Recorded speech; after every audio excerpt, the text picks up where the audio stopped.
Hey, kids, it's time for another exciting episode of KWJUDAS.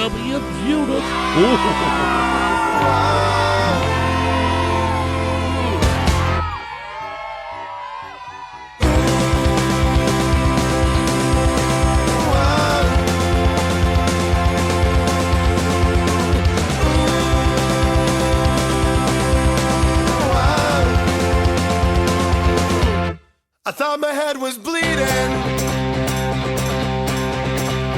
as I raised my body from the concrete. Man, my heart was pounding in the soft glow of dim light. It was the worst, it was the best feeling. It was the worst, it was the best feeling.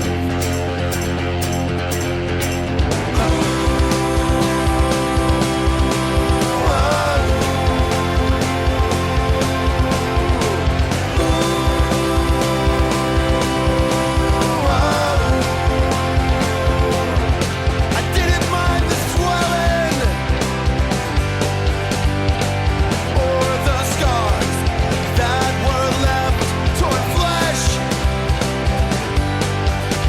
So revealing, I started to focus on what I truly thought was important. It was inviting and, of course, overwhelming. Yeah, it's the worst, it's the best feeling. Yeah, it's the worst, it's the best feeling. Come on.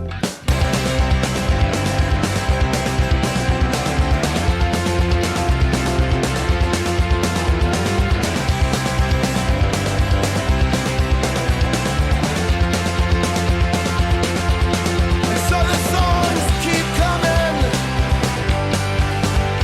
'cause I can't seem to hold them in for nothing. Some good and some bad, but that's such a small thing. I'm so tired of practicing. I just wanna play and not be judged.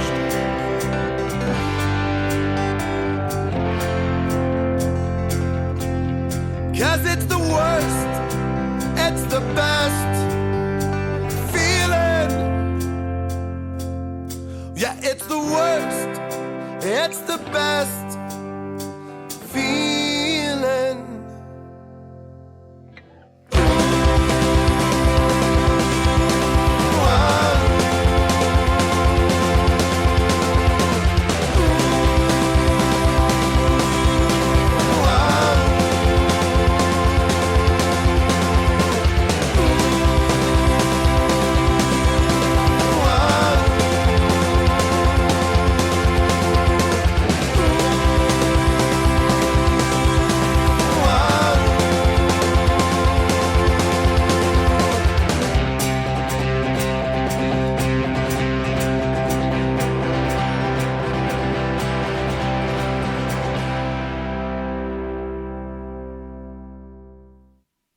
All right. That was MG Bailey on KWJUDAS Free Radio Provo. Thank you all so much for joining us this evening. This is the first touring act we've had in quite some time. Where are you from? I'm from Homewood, Illinois. Homewood. Yes, just that- south of Chicago. Born and raised? In the area, pretty much. I was born in a town called Harvey, which is very close to where I live now. What are those towns like? Are they Harvey used to be considered the jewel of the South Side. the jewel? Yeah, and I mean How it's not a so? bad town by any means, but it's definitely not like the same as it was probably. Well, it was just a big town. A lot of Word. people. I mean, it's not like you come out this way and there's a lot of space between areas and like town to town to town. We're just all bumped up against each other till we hit a certain distance, and then it becomes either Indiana or cornfields or whatever. But yeah, I was born in Harvey, and then we moved around a bit, and I lived in Texas for a while, and then we moved back to Illinois, in which I lived all sorts of places, Markham, Chicago Heights, and then we wound up in Glenwood, which is where I grew up, and then I moved into Homewood, which is right next door, probably 2000, I always mix it up, 2008. Yep. Or it was 2007, but then it turned 2008 right away. Those years are all jumbled up. They are pretty in jumbled my up. brain, personally. I mean, all the 2000s. For sure. So the last fucking 20 years. Right. Little. I have a hard time remembering what exactly happened, what year. Right. Any of those 2000s. I mean, the 90s happened so much longer ago, and yet I could tell you what happened pretty much every year up until about 2001, maybe. Right. And then it's just it happened sometime in the 2000s. Right. I get that. I definitely get that. So if you can at least narrow it down to 7 or 8, then that's pretty good. That's pretty good. Yeah. No, I remember it. I mean, it was a blur, but I remember a decent amount of it. But yeah, it's a nice area to live. We got I'm not going to say it's it's just a really nice place to live in my area. You know what I mean? There's definitely some rough parts to the south side, and there's some, places, kind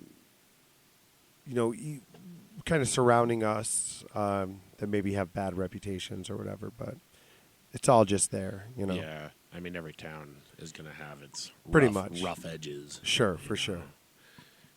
Even this little town of Gumption, Utah, that we all share here. Is that where I am? Gumption? Gumption, Utah. I'm not in yes. Provo. Provo, no. Everybody just kind of, because it's the biggest city down here in Utah County. It's kind of like in Salt Lake. Everyone just is I'm from Salt Lake. Right. If you're in Salt Lake County. Right. Right. It makes sense. It's not quite like that down here, though. For sure. But still, Provo's the one with BYU. Okay. Yeah, the Cougs. Yeah, I don't know what that is. You're probably better off. I don't know what that is, no. That's good. I'm not going to explain it. Okay. It's college football, Right on. The real gangsta shit. Right. Mormon college football. Yeah.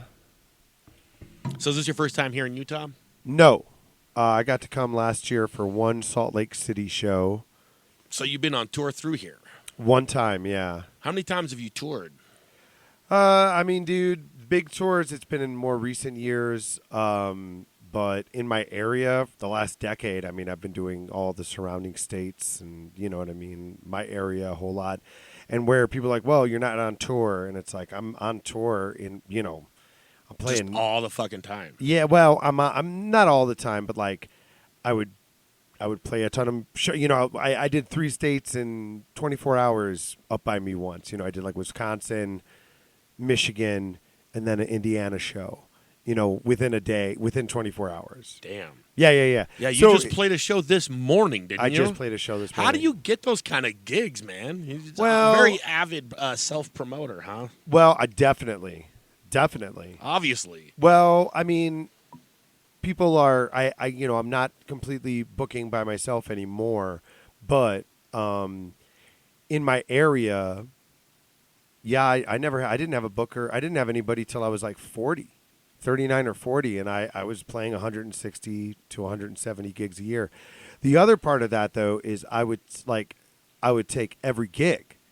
Yeah. I don't say no to gigs. I don't go, oh, a retirement. I wanted to perform. I was in bands. I always had kind of a love of performing. Doesn't mean I was necessarily great at it. Doesn't mean I was in some decent bands, but no bands that it's never oh, we almost got signed. It was never like that. We were always just groups. We were all tight. We were all boys. We tried playing as many shows as we could. Again, once I got into my mid-20s, things like running open mics became a way to have an income, doing a jam night. You know what I mean? Right. And I was teaching guitar quite a bit. That helps too. Well, that's what, dude. I've only made my living since I was 20 years old off the old guitar. like Nice. Well, and it is, and it's like That's saying something. it is, and that's the thing. It's like you try.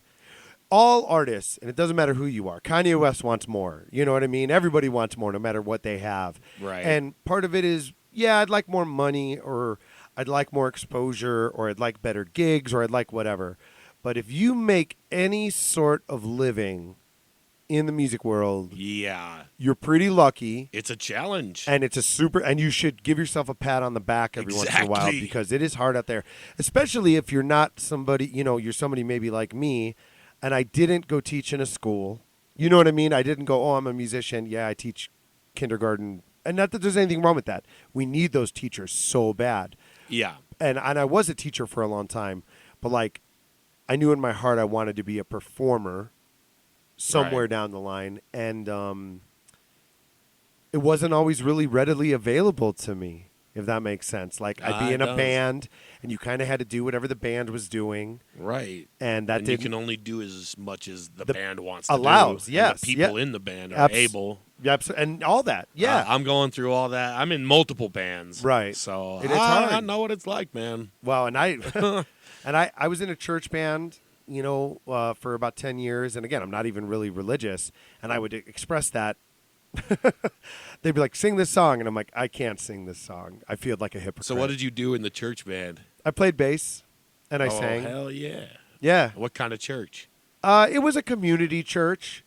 I think at like So- their core, they were like a Presbyterian or something like that. But in reality, it was a community church, and they welcomed every religion. Like, you could be a Catholic, you could be a Christian, you could be a Buddhist, yeah. you could be homosexual, you could be a mixed marriage. Like, it really was a great place. That's cool. It was cool, man. And And they got I you watched in a some of church those band. commercials that she sent me, and they were like Jesus or whatever.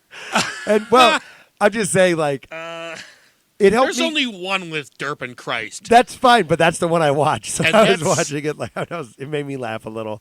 I'm glad you laughed. Yeah. Oh well, that's I'm the not thing. trying to be sacrilegious here. Well, no, I'm just trying to get some laughs, of course. maybe turn some heads. Yes. Yes. And really, that was the thing. It's like I used to be a little hateful when it came to religion, because I come from a Catholic background, and the way I always described it was my parents I don't come from a Catholic background. My parents do. And they right. escaped the church, is what I was like. My parents escaped the Catholic Church. That's So how, they're no longer religious? it's not that they're not religious. They just, they Southside Chicago, bro. They were Irish. I mean, it was just part of what people did, man. I mean, they went to Catholic schools, and Right. they went to church occasionally, and me and my older sister were baptized, but then we made the move to Texas, and then we were kind of away from the side of the family that was like kind of pushing all that. Right. So my parents kind of let go of it, and then we came back, and it was all fine. And I feel like certain members of my dad's side of the family kind of at times would, I don't want to say look down, but like they didn't, we didn't have as much in common with them because we didn't have the church. Yeah. And we didn't live the kind of, so they did, we were a very lower middle class, blue collar. My mom was a waitress. My dad worked in factories.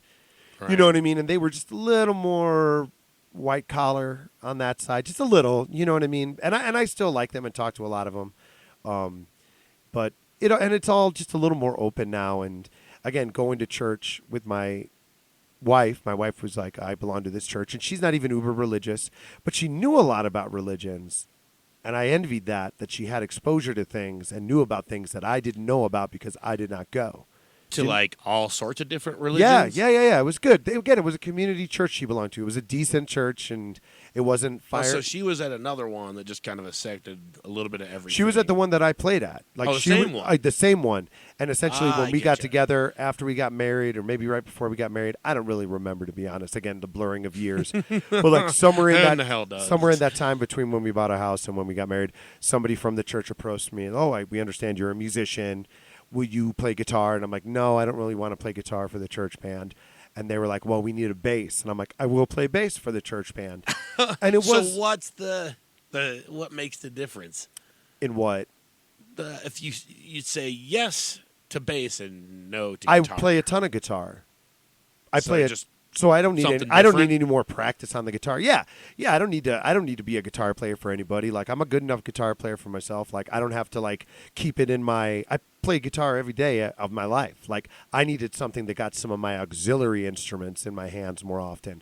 The bass being there. And right around the same time I started doing the one-man band, which I started involving drums and multiple things at the same time, but a lot of it really was just to like do more than I was a good guitar player, but we were talking about metal bands earlier, and like I'm a big Joe Satriani fan, and I'm a big like Wes Montgomery, all these great guitar players, and like somewhere very early in my life I was like, I'm never gonna be like that kind of guitar player, like that good, like, and I started I just was, it was like, and it's not like I ever gave up on my guitar, but I got sick of singing. It always was a process.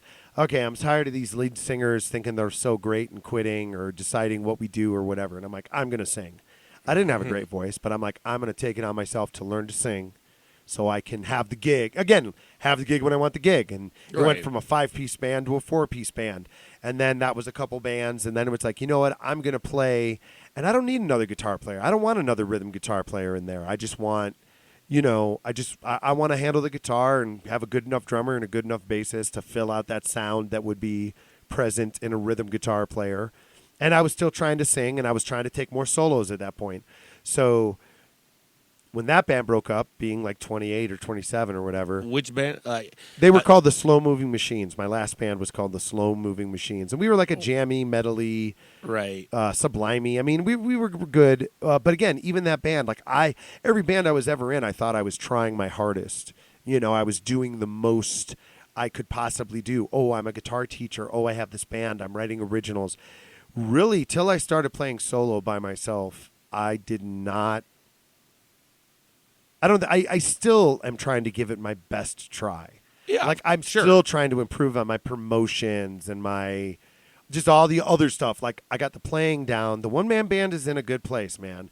I got a lot of things I can do. I can spread it around. I can play for 40 minutes. I can play for 6 hours. Like I can, I mean it. Like I can handle covers and I rap and I do classic rock and I'll play Frank Sinatra and I'll play Taylor Swift, and I'll play my own songs, and I'll take 12-minute solos, and I'll play, you know what I mean, a cappella song. Like I took every gig to get better at it. Again, things a lot of musicians wouldn't maybe do. They want the cool gig or the big gig or the successful gig or the money gig or whatever gig. Yeah, all the rest homes and stuff. Well, what do you mean, that I would play? No, I was being sarcastic. No, those are the ones they want to play, is the rest homes, all the cool places. Right. What do you mean the rest homes? I don't understand. Like retirement homes? Right. Oh yeah. Well, I mean, no, they don't. I do. Like I played in retirement homes and special needs places and schools and I mean everything, man. Bands don't want to play in places like that. No, they don't. No, they don't. And they don't want to learn the music that the people want either. Like, I worked on Frank Sinatra songs and Bobby Darin and Johnny Cash because I played places. Little old ladies would want it.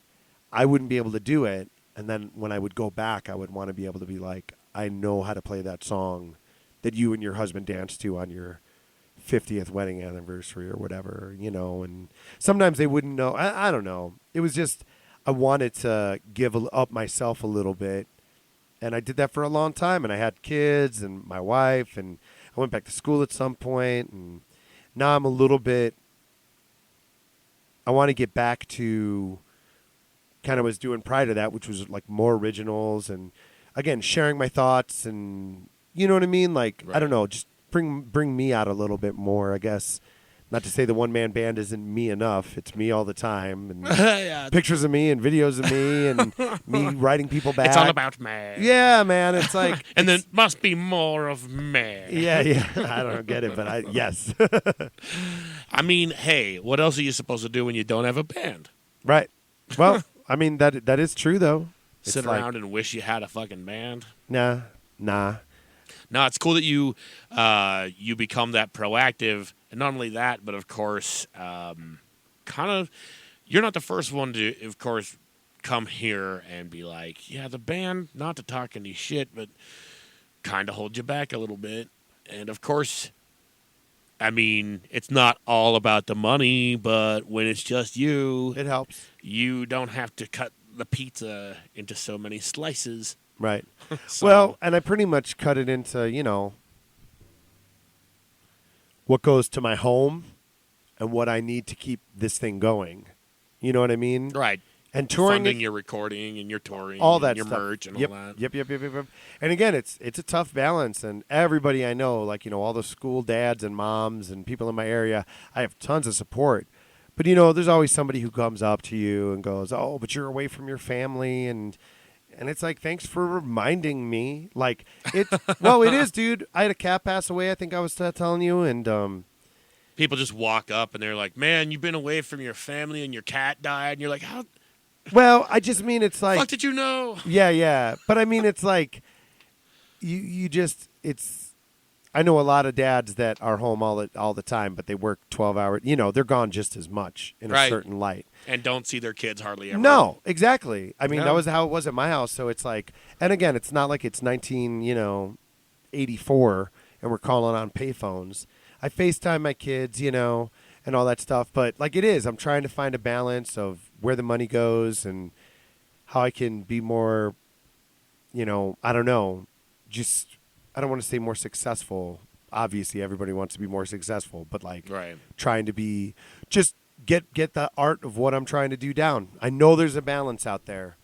And Word. and I know I'm going to get some help eventually too, I think, you know, whether it's not a record label or anything, but I just think I'm amazed at how much help I've gotten already, just on the road and people's generosities and kind words and, hey, go ahead and sleep here. And, Right. you know, it all helps, man. It all stacks up.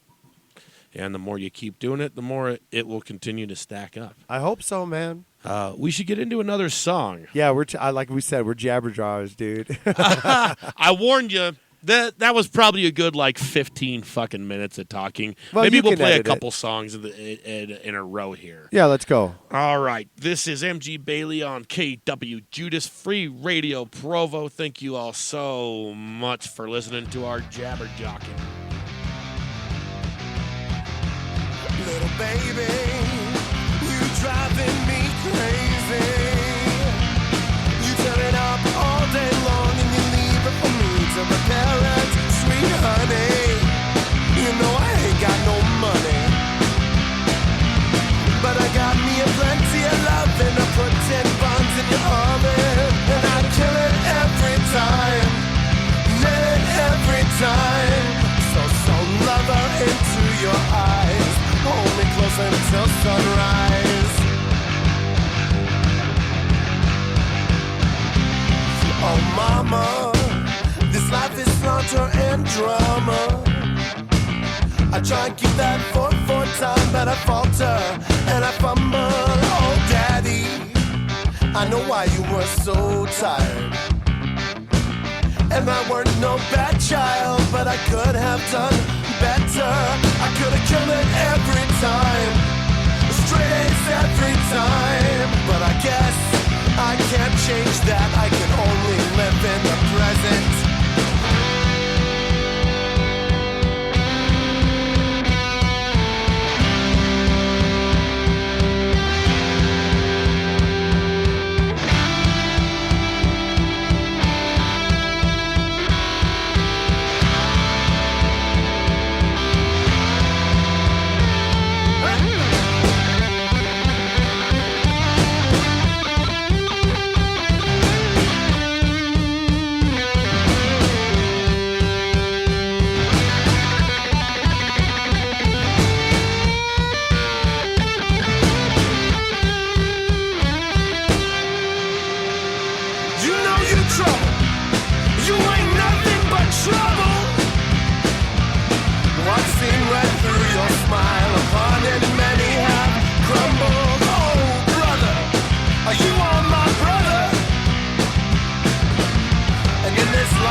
And you know, I swear I saw him crying. Another generation gone has ceased south-siding. Well, you say a prayer and you put him in the ground. You speak a whiskey and it's marked bound. Ain't no new shit going down on the soaked streets of Blue Island.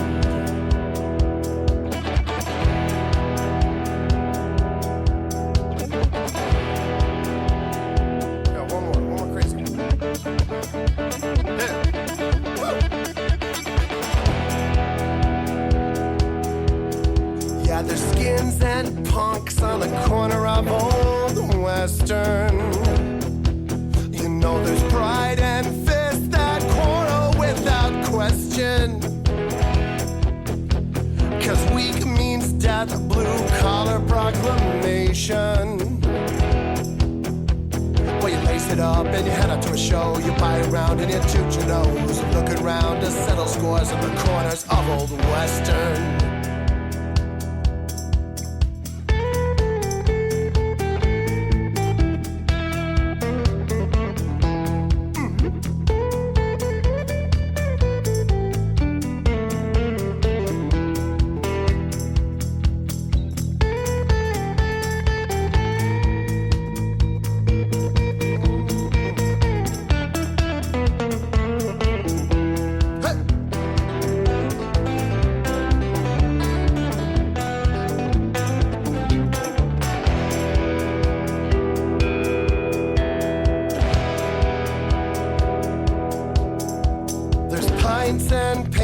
The bridge into deep water. You know this life ain't free. Pay homage to the slaughter. You work yourself to death and then you turn to ashes. Well, you shake a lot of hands and forget a bunch of names that'll leave a decent tip if you earn a decent wage or working overtime into another long ass day. You know there ain't no staying dry on the soaked streets of Blue Island.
When you may see perception as a way to mirror truth, and the Japanese constant tending is left idle and unused, and everyone's a leader, but no one has a clue. What can you do, dude? What can you do?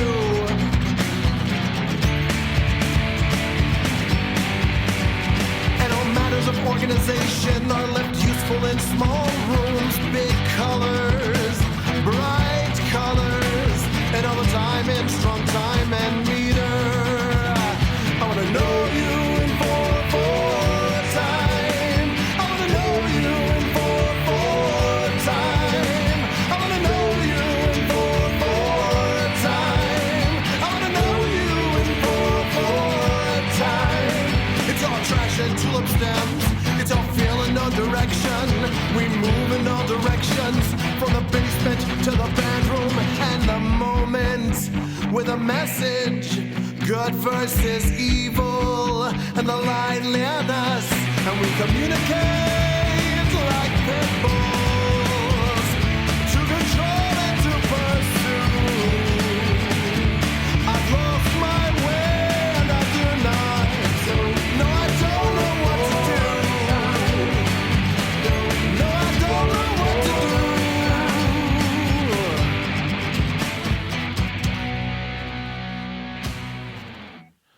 4/4 by MG Bailey on KWJUDAS Free Radio Provo. Rock. Thank you all for joining us. So, that last song, are you doing on these ones that we're hearing with a full band? That's not a full band. That's me. That's all you. Now, to be fair, You're doing the drums and everything? yes, sir. Word. To be fair, like, again, that specific recording was, like tracked like a band would track it. Right. They would split it up, and that's kind of one of the problems with recording that I've been having for the last few years is I've gotten some good results, but like, and granted, like live is live and the studio is the studio, but like I'm trying to figure out how to bridge that gap of bringing like what I put out when I do play live.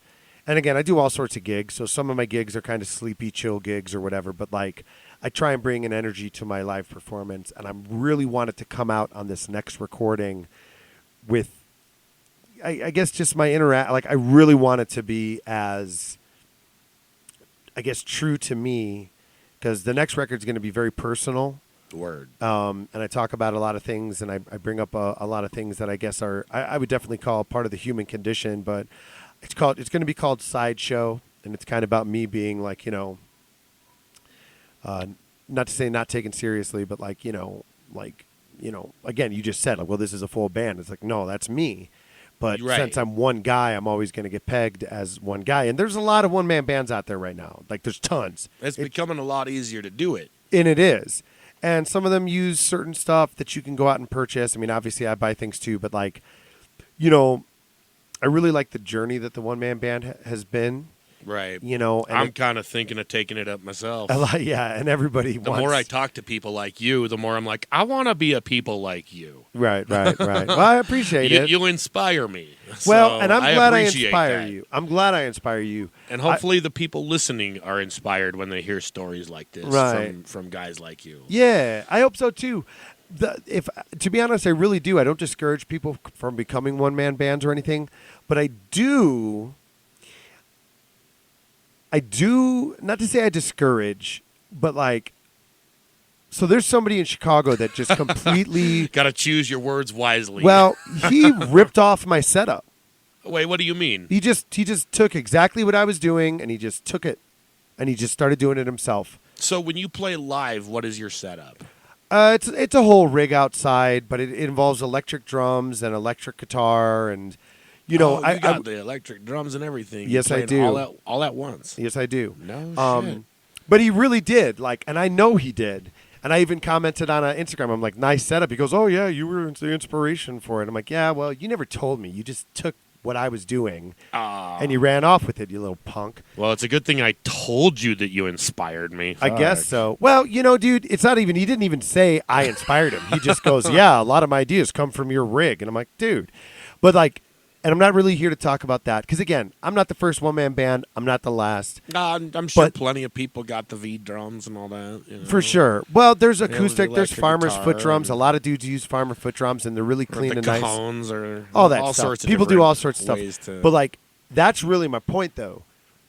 It should be a journey for you. You should Right. take yourself on your own journey. You should figure out your own ways. You can be inspired. You can copy. You can see what's out there. But like, I feel like it's kind of that same thing. Any bands out there, one dog barks and all the other dogs start barking, and they think they're doing something. And it's like, no, one dog saw the, fox in the hen house or whatever. You know what I'm saying? Like, Right. And again, there's one-man bands that I love that inspired me, but I didn't try and copy their style and shtick and presence, And why would you want to? well, and that's my whole point. Like, if you're going to go on the journey of being a Yeah, it's one-man your band, journey. you should really try and have your own journey with it. For sure. And again, mine wasn't even all. Again, there's guys out there that are like, "Oh, I'm a roaming minstrel, and I'm a this and that." And I'm like, I'm a freaking family man, dude. Like, you know what I mean? I'm a son and a father and You know, Holy Ghost. and an entertainer and a Holy Ghost. Once You are the Godhead. Once in a while, I get there, baby. Well, you said the Father and the Son. Yeah, It's yeah. Like, what else comes next? You know? Yeah, no, Holy Ghost, man. I'm Holy, just being I'm the a Father chode. Gun and the holy shit. No, Indeed. but it is. It's like I really like. I do implore people to do that. I'm like, take yourself. Well, and you're a little bit on the nerdy side, maybe a little bit. What the fuck? Yeah, you like. The hell But makes you you like. think You that? like. You like Star Wars. No, I do not like. I never liked Star Wars. No. Nope, not even when I was a kid. Well. I didn't like outer space shit. Oh, I was about to say you like Star Trek then. Nah, my dad loved Star Trek, and I guess that kind of turned me off to Star Trek. Probably. And he wasn't a Star Wars guy, so Well- we didn't have much Star Wars around Right. because he was diehard Star Trek. Well, the Next yes. Generation was his shit. Captain Picard. It was a great show. It was a good show. If I had to pick, if someone's like, we're going to watch Star Trek or Star Wars, your choice, I'd say Star Trek because I was a little more familiar with it. Right. And when I do watch Star Wars, I'm still sitting there like, I kind of like Star Trek better. I do not. Sorry. I do but not. I'm still not into Star Trek, man, or Well, Star Wars. well, it's okay. I like nerdy shit. I like the nerdiest shit I get into is my music. You Right, know? right. I'm not even really into movies altogether. Really. Some, yeah. But, I mean, you saw most of my movies I've got are VHS, and they're, like, from when I was a kid. Yeah. So, Well, and it's good. Well, maybe I read it a little bit wrong. but I love, maybe it was because I mentioned the Aquabats. Maybe. Those I don't guys are even know. nerdier than fuck. Well, yeah. These guys are like king nerd. Well, what I relate to, and I don't even care, dude. I don't look at Star Wars the same way as I used to when I was a kid either. You can't anymore. But I do. Since You Disney can't. bought it. It's not the same. Once Disney buys something, you can't look at it the same way anymore. Well- I'm sorry. Also, Star Wars just reminds me of like being sick as a kid and staying home and getting to watch movies, and you would just watch Star Wars 5 times because it was one of the only VHSs you had or whatever. I can get that. Yeah. You know what I'm saying? Right. But Everyone's got when it comes to their- the one-man band thing, the thing you have to do before you become a Jedi, the last trial of becoming a Jedi. That's why we brought up Star Wars. Yes, it is. The last God damn it. trial of All right, becoming you a were getting Jedi at something here. is to build your own lightsaber. That's the last thing you do. And I feel one-man banding should be the same way. If you're a one-man band and you're really trying to take it, or if you're just a solo entertainer like I am that wants to mess around and do something different, you should, again, build your own. Find your own vision, do your own thing. Yeah. And that's just the way I look at it. So Do like Captured by Robots or fucking Author and Punisher. I don't know either of those. Those guys straight up build their band. Right. They I know make robots I know what you're talking and about. machines. I do know what you're and talking they make about. music out of that. Right. It's pretty impressive. Oh yeah. I don't have that savvy, but yeah, I don't know. You It's- don't need to. You Yeah. don't have to. I don't expect every one-man band to just have like this. Well, I don't even know how to describe. Just surrounded by homemade machines that all do some sort of weird noise. Yeah, for sure. Look them up; they're fun. I know what you're talking about. I didn't recognize the title till you gave a description. So, as far as like one-man bands, are there any particular you're into that you'd care to mention? I like Scott H. Byram. Never heard of that one. He's from Austin, Texas. I talk about him tons. So he was a big one because I saw him early on. Him and a guy named Richard Johnston who plays down on Beale Street, or he did. I don't know if he still does in Memphis, Tennessee. And So he's what's the their one. setup? He's the one I saw when I was like in my 20s, and I was like, wow, that's really really cool. And then it like stayed in the back of my head. And then I had heard Scott H. Byram, and I'm like, I really like this. This is great too. And then years later, whenever the band broke up, I was like, I'm going to give this a try, and I kind of went on my little journey with it. My setup, right before COVID, I made I had my 10-year anniversary of being MG Bailey or whatever, and which is kind of silly because I've always been MG Bailey. Word. But I made a little I made like a little YouTube series about me talking about all the rigs that I've gone through. And I used to use buckets, and I used to put drum triggers on my guitar, And again, not all of them works great. Drum triggers on your guitar. Yeah. Okay, so how does that work? Well, a trigger, the electric drums, I mean, it's just a little piece, that makes the actual trigger. And you can harvest it from the pad, and you can put it wherever you want to put it, man. And, yeah, again, it's like I started on the journey, and it's weird because my music, in all reality, I have played very safe. And I mean, I play a lot of open chords in my songs that I write. Like, I'm this songwriter guy over here, and then right next to him is like this, like, creative, like, want to be kind of a weirdo. And I'm not like a big Zappa fan, but I love who Zappa was. Gotta love some Zappa. Yeah, I love him as like an entity more than I love his music. And I mean, I'm pretty sure he was kind of a tool, but like he's got some songs that are a little harder to choke down. But and that's it. Like I would say, my I've music. got some stuff from him that are like, this shit is gold. Right. And I have too. Like, so I'm bringing him up. I'm not even a huge fan or anything. He's an oddball, and I was like, I wanted to embrace that. And I have some musicianship, which is, and I mean, everyone's like, oh, you're a musician. No, musicians. And I'm not saying that U2 isn't a band full of musicians or Metallica or any of the bands you're talking about, but like, I don't talk about those bands. Well, I'm just saying, like, you any just other use bands. The swear words on KWJUDAS. Oh, Metallica.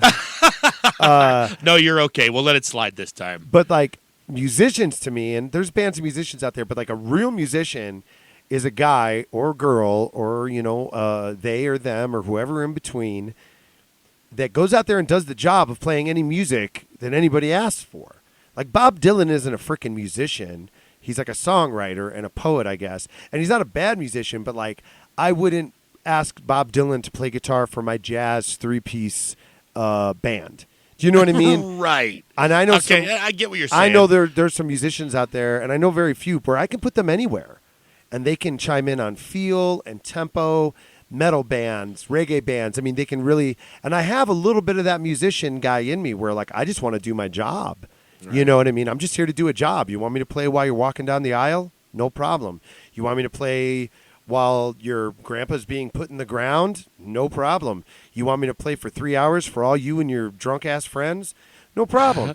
Well, I just mean like being a musician is a job, being, and again, there's all these different levels of, I guess, like how I come at it. So it's like, and I've come to terms with, like, again, being a one-man band, sure. But, like, I'm an entertainer. Like, I want to entertain. I want to make jokes. I want people to dance. I want people to cry. I want people to, question maybe something that they've never questioned before. I want people to think a little bit, and it's like in a 3-hour show, if I do everything from Frank Sinatra to my song Sorry Dear, that talks about like essentially not being on your game about what's happening around you and people invading your town and murdering you and your family. Well, I mean it. It's like things. Sounds inspirational. Well, it can be, man, but it's like. Now I see why people want to copy you. Well, murdering people and ransacking towns. Well, and that's the thing too. It's like you can't copy anybody. When I see a guy out there trying to be Stevie Ray Vaughan, I don't care how good they get or how many licks they play.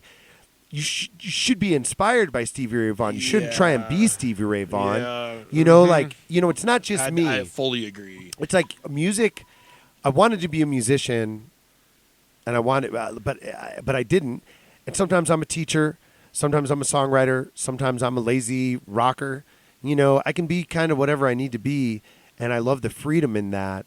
And it's like you can be inspired, but like, man, take your own. Like, I really implore people, especially now, like this day and age or whatever. It's like, man, go on your journey, and maybe it's not even music, but go on your journey. Don't look at somebody else's journey and try and mimic it. Let it inspire you to take yours, but go on your journey, man. Buy the ticket, take the ride, and and never give up. Hell yeah.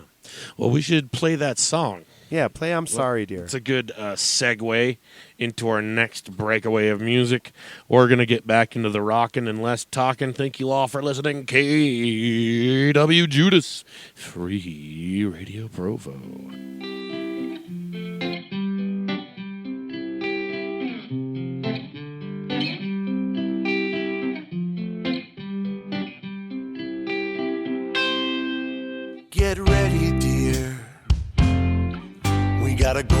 like right now.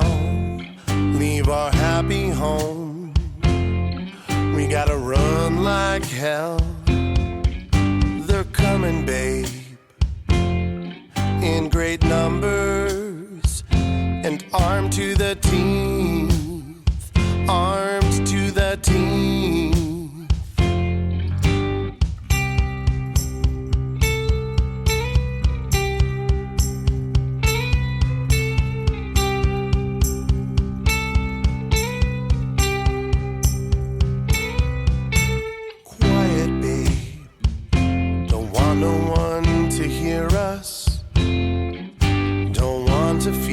Death's grip anywhere near us. Hold me close, forget the day, tomorrow anew. Now let's run away.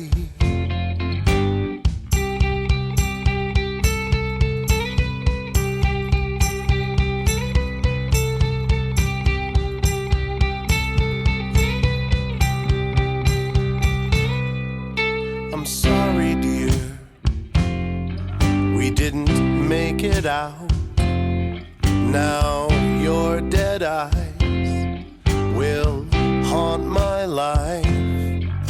I'm sorry, son, I didn't know sooner. You know they're bound to abuse us. They don't care if they lose us. We're nothing. You're not nothing. You're not nothing.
I wanna write a song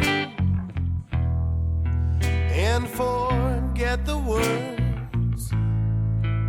I wanna scream the truth and not be heard. I wanna hold you close and forget your name. You see me for me, baby, and I'll do the same. Because when we're dead, you know we're dead, and it's over. When we're dead, there's no reset. Game over, man. I wanna pack the house and then burn it down. I wanna rock and roll and kill myself. I want a cigarette before I fall asleep. I want peace on earth and dirty dreams. 'Cause when I'm dead, you know I'm dead, and it's over. When I'm dead, there'll be no regrets. No, no, no more.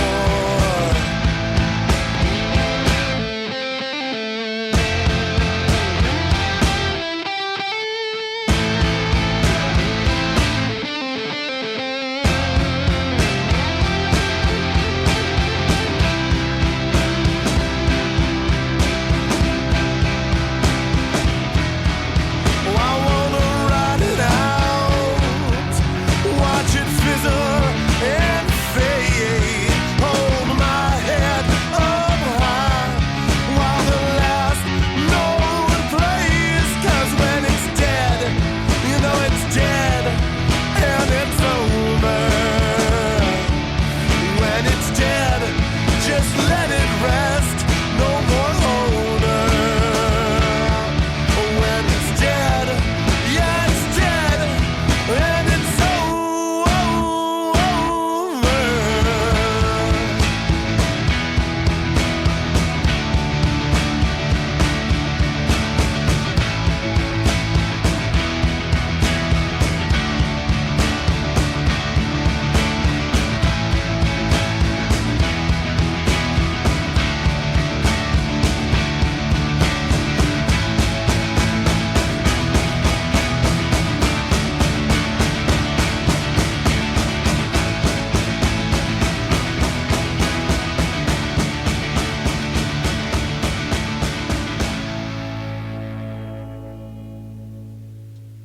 MG Bailey, KWJUDAS, Free Radio Provo.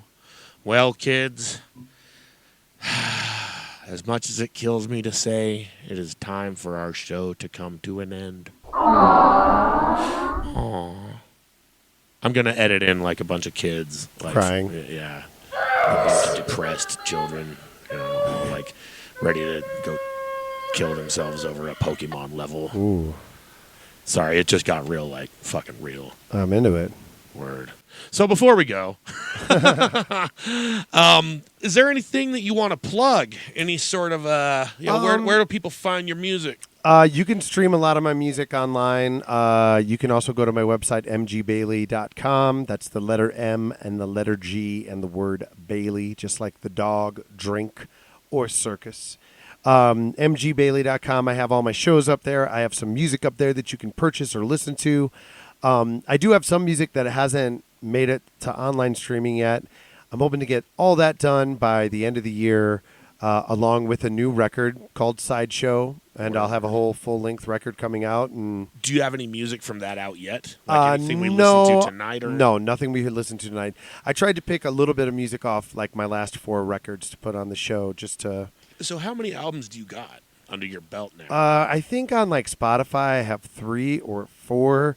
But altogether, like, again, it's the last few years have been difficult to gauge what to do or make a real CD or just put something on streaming. And right. I have 6 records to date. Word. Yeah. Some are like real full length. Some are like 6 songs, little EPs or whatever. But I want to get back into the making music part of my life again. I've been working so hard as just the musician, just playing what everybody wants when they want it and all that, which is a great skill to have in the music world. But I want to get back into, putting my own music out there and my own thoughts and, sharing basically. So it'll be good. But yeah, MG Bailey is a good place to like look up all current MG Bailey things. I'm pretty good at the social media, but not great. It's a pain in the ass, man. I hate it. What about lessons? Do you still give lessons? I stopped teaching lessons in like 2017 or 18. I did it for 20 years. Oh, shit. Yeah, I started teaching when I was like 17 years old. I put in 20 years of teaching, and it was just kind of out of my system, to be honest. And I mean, I would sooner teach somebody for free if they wanted to learn than try and schedule a bunch of lessons and keep track of all that stuff again. Like, I'd rather just share my knowledge and, Damn. In Too like bad you're not a resident of Gumption, Utah. I'd be like, give me some fucking lessons, man. Well, I mean, any questions, bro, feel free to reach out. You got my info. I'm right. saying, like, that's the way I like to pull it now, man. I like this guy. Yeah, like, whatever. I want to help musicians still, but, like, I don't want to, again, be this, like, lesson mill of, like, here, like, That's all you're doing. Yeah, I want want to to keep your main focus. And I probably will get back to teaching eventually, but, like, I want to, while I'm young enough and still have a little bit in the tank to like go make these big drives and play for just a minimum cash and try and hustle my shirts and just be out there doing the thing, man, Word. I want to give, again, I always feel like there's more to give. And I've given a lot. But there is always more to give and there's always more to do and you never know what's going to get you to a cool spot with cool people, like it's a good stuff, man. Indeed. Again, take your journey and enjoy it. Well, we're going to put the songs, if you don't mind, that you've left with us in our Free Radio Provo rotation. Right on. And if you leave us with anything else, then we'll be sure to add that as well. Of course. So people can request your music on our website at any time. Right on. Also, we got the mgbailey.com. You can probably find him on just about every social media platform there is, right? Pretty much. Facebook and Instagram are still my go-tos. Word. Well, we're going to get into a word from our sponsor and end things off with our finale. These next 2 songs kind of go together. So thank you all for joining us this evening, spending your Saturday night with us, and have a good night, folks. And remember, Father Schleedley, even with consent, thou should only touch deacons over 18. Oh, thank you, Turpin Christ. God bless you. Oh, he does. Kind of in his own mysterious ways. We're gonna have to keep an eye on that fella. Hey, Christ. Are you tired of having to monitor all those shady religious figures all on your own? Well, we kind of have our own way of... Oh, no more celestial voyeurism for you, Derpin Christ.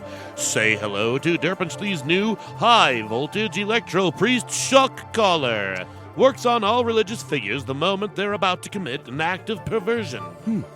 Just stand back and watch. Dude, I'm pretty sure that wasn't the Pope. Wait, what? Yeah, I think he's in a band or something. That was just a costume. Well, the collar still went off, didn't it? I suppose. And I thought he changed his stupid costume anyway. Yeah, to another religious figure, I think. Well, brought to you by Derpinsley. And remember, if it doesn't say Derpin, it's not Derpinsley.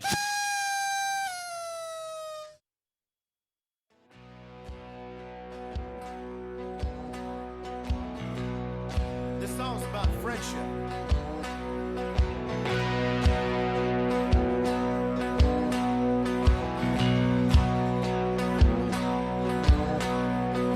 You go to hell and hang out with demons. I'm gonna sneak up to heaven and steal some halos. But we can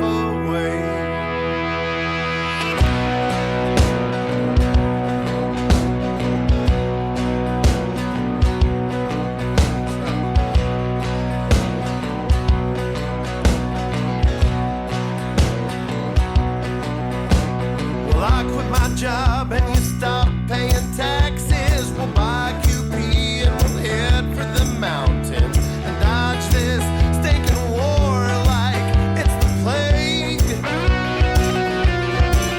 We'll shake this life off our bones, start living like humans, got a real fine soul, covered in flesh. We'll put the fear back in God, just like Adam and Eve. And there'll be a hoot and a holler, dude, as our minds sink and slip away.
You can go out, pretend to be human. I'm gonna chill at the crib and veg out on TV.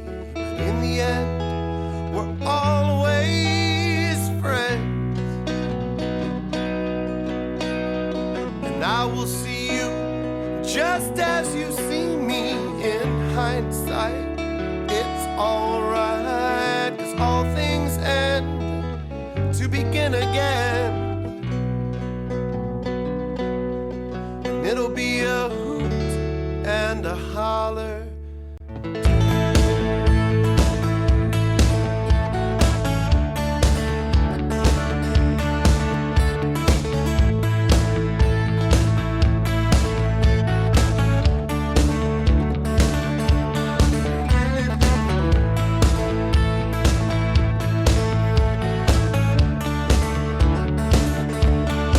She said she's moving to Nebraska, and I said, what the fuck is in Nebraska? She said, don't ask me dumb questions, you stupid white trash. So I watched them tires spin off with the dog and the fender. Now how the hell am I gonna get to work? She said she had to see Europe. I said, girl, that's absurd.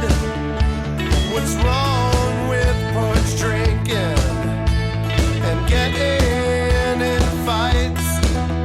So she got her a visa and gone like the wind blows. Now I'm all alone with a bottle of champagne.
So I sat and I drank whiskey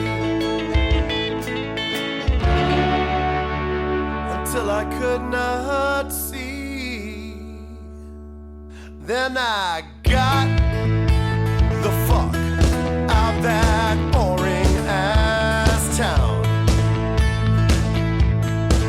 And I went west towards Nebraska. I didn't even need a map, son. I just followed my heart and the words to this song. When I got to a front porch down, my feet were tired. When she seen me, she cursed me and said I was late.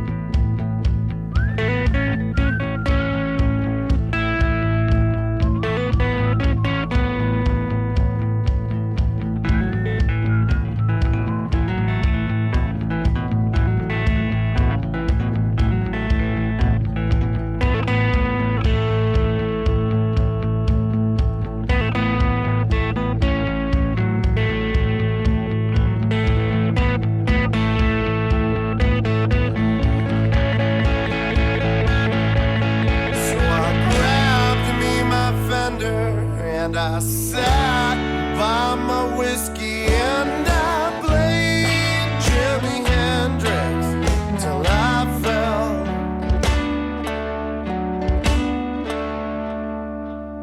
asleep.